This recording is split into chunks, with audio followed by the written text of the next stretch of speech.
नमो नारायण। आज बहुत उत्तम जानकारी देने जा रहा हूँ जो जीवन में बहुत काम में आएगी। सार गर्भित विषय हैं, इसमें गीता के कुछ श्लोक हैं, ये सार गर्भित श्लोक हैं। जीवन में इनको हम उतार लें, इनके साथ अनुगमन कर लें, जीवन में हमारी ज्ञान चेतना खुल जाती है। और जब ज्ञान चेतना खुलती है तो अच्छे और बुरे का हमको समझ आ जाता है कि क्या अच्छा है क्या बुरा है। चैनल पे नए हो तो चैनल को सब्सक्राइब करें और इस वीडियो को अधिक से अधिक शेयर करें। जब आप चैनल को सब्सक्राइब करेंगे, जुड़ जाएंगे, तो इसी प्रकार की वीडियो हम आपके लिए लाते रहेंगे, जिससे ज्ञानवर्धन में ये विषय बड़े ही सहयोगी साबित होंगे।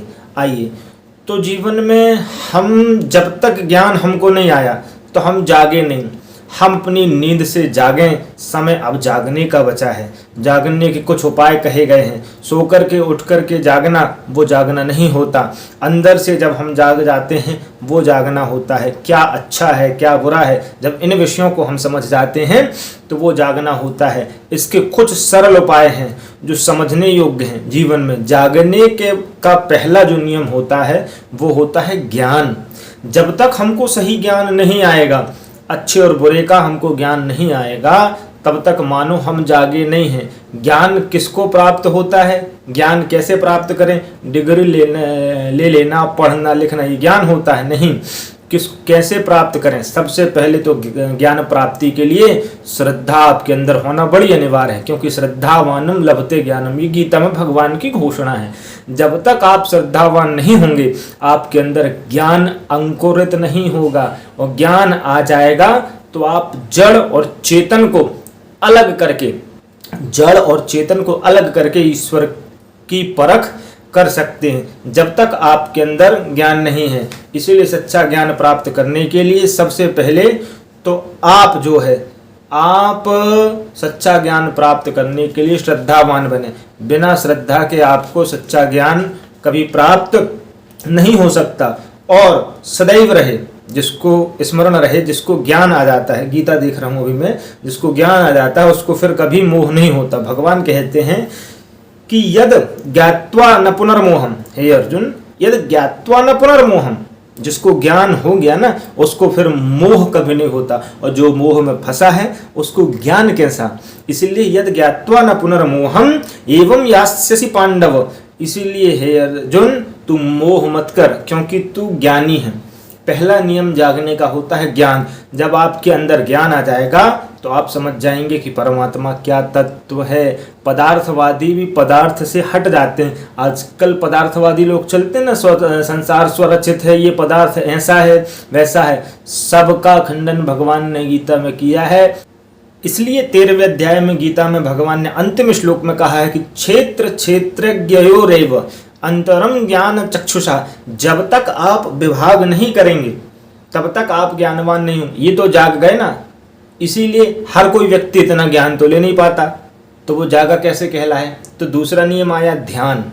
आप जीवन में सदैव अपने इष्ट का ध्यान करते रहें। जब तक आप अपने इष्ट का, अपने कुल का, अपने आराध्य का ध्यान नहीं करेंगे तब तक आप ध्यान ही नहीं होंगे। अथवा एक तो ये ध्यान साधारण व्यवहारिक हो गया, दूसरा ध्यान भगवान की विराट चेतना को अपने अंतःपुट में धारण कर लेना, ये ध्यान हो गया।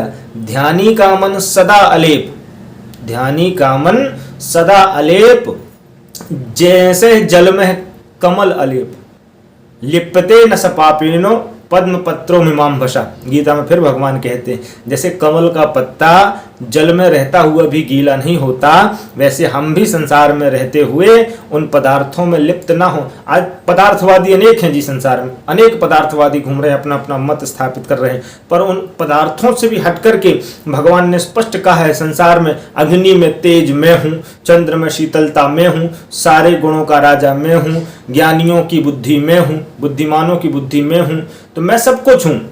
ये भगवान की घोषणा है। तो ये पदार्थवादी के लक्षण हैं। ये सदैव भगवान का ध्यान रहे। और एक ध्यान और रहे, हम ही हमारे मित्र हैं, हम ही हमारे बंधु हैं, और हम ही संसार से अपने आप को उद्धार कर सकते हैं। अन्यथा कोई दूसरा आकर के हमारा उद्धार करने वाला संसार में नहीं है। आप स्वयं अपने आप को उद्धार कर सकते हैं। उदाहरण देते हैं, देखो जिसने किया होगा वो जाएगा, जिसने भजन किया, उदाहरण मिलता है, ये मुक्त हो गए भजन करके, ये तर गए, तो उनने किया, उनने प्राप्त किया।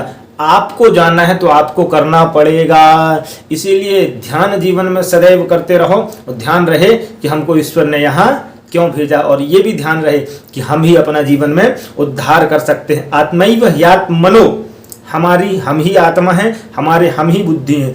आत्मैव ह्यात्मनो बंधु आत्मैव रिपुरात्मना, हम ही हमारे शत्रु हैं। जीवन में ये चीज़ हमारे स्मरण रहेगी तो हम जागे हुए कहलाएंगे।